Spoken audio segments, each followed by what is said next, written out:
Dear students, in today's class we are going to read about the balanced and unbalanced budget. So first of all we will read about the balanced budget. So a balanced budget is one in which amount of estimate income and expenditure is equal. तो इससे आप difference करेंगे balanced budget और imbalanced budget में. तो balance budget में क्या है, बैलेंस बना हुआ. किस चीज में बैलेंस है? इनकम एंड एक्सपेंडिचर दोनों ही इक्वल है. तो ये बैलेंस बजट तो एक्चुअल में नहीं मिलता. ये बजट जो यूज होता है it is used only to prepare accounts. In practice it is difficult to keep a budget balance, so the concept of balanced budget is theoretical concept. तो ये जो बजट होता है नॉर्मली अकाउंट्स प्रिपेयर करने के लिए होता है. इस तरह से इनकम और एक्सपेंडिचर को एक साथ रखना मुश्किल होता है. लेकिन बैलेंस बजट से क्या होता है, बैलेंस बजट में क्या होता है कि गवर्नमेंट अपनी जो इंटायर इनकम है वो जो उसने टैक्सेस से रिसीव की है वो प्रोडक्टिव वर्क्स में अगर इन्वेस्ट कर देती है या एक्सपेंडिचर उसका हो जाता है गवर्नमेंट का, तो इस कंडीशन में लोगों की जो एग्रीगेट डिमांड है वो इंक्रीज होती है.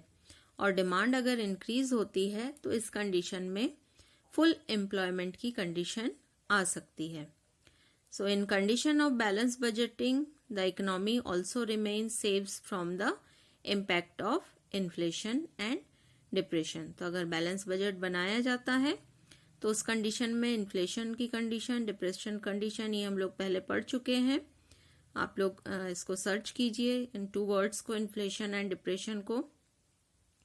तो इससे भी जो कंट्री है हमारी और इकोनॉमी वो सेव हो जाती है.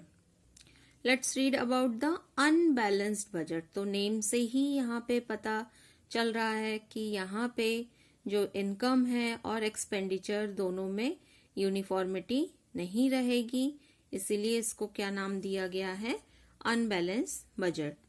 सो according to Dalton, expenditure is being more than income in a particular time period, it is known as unbalanced budget. तो इसके टाइप्स भी हैं. टाइप्स यहाँ पे 2 टाइप्स हैं main, deficit budget and surplus budget. तो ये डिफरेंस आता है, इसको आप ध्यान से समझें. Deficit budget, when estimated expenditure is larger than estimated income, it is known as deficit budget. तो यहाँ पे क्या चीज ज्यादा हो रही है, एक्सपेंडिचर ज्यादा है, इनकम कम है, तो ये कंडीशन डेफिसिट बजट कहलाती है. नॉर्मली गवर्नमेंट डेफिसिट बजट को ही प्रेफर करती है, बनाती हैं. Next one is surplus budget. तो सरप्लस वर्ड से ही हमें पता चल रहा है यानी अधिक होना.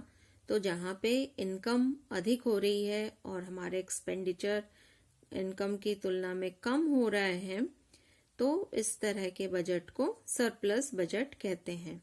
तो ये हमने अभी जो पढ़ा डेफिसिट बजट का जस्ट ऑपोजिट है.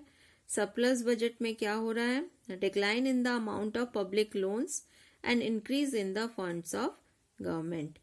In this manner surplus budget cause A decline in the liabilities of the government. तो गवर्नमेंट की लाइबिलिटीज इससे क्या होती है, डिक्रीज हो जाती है. Normally, emphasis is given to the policy of forming a surplus budget in times of inflation in the economy. तो जब इकोनॉमी में इन्फ्लेशन की कंडीशन हो तब सरप्लस बजट बनाया जाता है, और अगर डिफ्लेशन की कंडीशन हो तो फिर डेफिसिट बजट बनाया जाता है. इसके इम्पैक्ट्स दिए हुए हैं कि क्या होता है सरप्लस बजट होने पे. इससे फर्स्ट हो रहा है decline in aggregate demand. So when the government imposes taxes in greater amount to make less expenditure, then there is decline in aggregate demand. So this is an adverse impact on level of income and employment. Next one is currency contraction.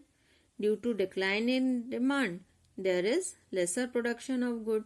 तो हमने सबसे पहला point क्या पढ़ा कि demand कम हो रही है। क्यों कम हो रही है? क्योंकि गवर्नमेंट ने टैक्सेस बढ़ा दिए हैं और इस कंडीशन में टैक्स पे करने में लोगों को ज़्यादा खर्च करना पड़ेगा, तो उस कंडीशन में डिमांड कम होगी। डिमांड कम होगी, इस कंडीशन में आगे जाके गुड्स एंड सर्विसेज जो हैं वो कम प्रोडक्शन उनका होगा। जब कम प्रोडक्शन होगा उस कंडीशन में डिप्रेशन की कंडीशन फिर से इकोनॉमी में आ सकती है। इसके साथ ही साथ हमने अभी पढ़ा कि अगर इन्फ्लेशन की कंडीशन है कंट्री में, तब ये इसको कंट्रोल करने के लिए ही सरप्लस बजट बनाया जाता है। Next one is decline in debts. A surplus budget is helpful in increasing the consolidated reserve fund of the government. There is decline in government debts and government becomes capable of paying off its older loans. तो surplus budget के through क्या हो रहा है कि government के पास fund raise हो जाता है, इस तरीके से वो उसके ऊपर जो डेब्ट्स हैं वो क्लियर कर पाती है। तो अब हम देखेंगे डेफिसिट बजट के बारे में, जिसके बारे में हम लोगों ने अभी पढ़ा। और उसमें हमने क्या पढ़ा था कि जब एस्टिमेटेड पब्लिक एक्सपेंडिचर एक्सेस में हो जबकि इनकम कम हो, तो उसको क्या कहा जाता है? Deficit budget. तो इस कंडीशन में गवर्नमेंट को इनकम की जरूरत होती है, तो वो कैसे इनकम करती है? तो वो लेती है लोन और by making decline in its cash reserve deposit with the reserve bank और by printing new currency notes by which there is increase in the supply of money. तो यहाँ पे हमने 3 मेथड्स देखे कि जब इनकम कम है, एक्सपेंडिचर ज्यादा है, तो उस कंडीशन में गैप फुलफिल करने के लिए गवर्नमेंट क्या कर सकती है? लोन दे सकती है, या रिजर्व बैंक के पास जो वो कैश डिपॉजिट रखती है उसको लेती है या कम करती है, साथ ही साथ न्यू करेंसी भी प्रिंट करती है। इसको डेफिसिट फाइनेंसिंग सिस्टम बोला जाता है। Next one is objective of deficit budget. First is to remove depression prevalent in the economy, to arrange additional resources during wartime for economic development of undeveloped country, to provide momentum to surplus and unused resources present in the economy, to make an increase in aggregate demand and remove unemployment. Next one is utilization of natural resources. Okay, now we will read about the impacts of deficit budget. First one is price level. So due to deficit financing system, there is increase in aggregate demand as compared to goods and services available in the economy, due to which there is increase in price level.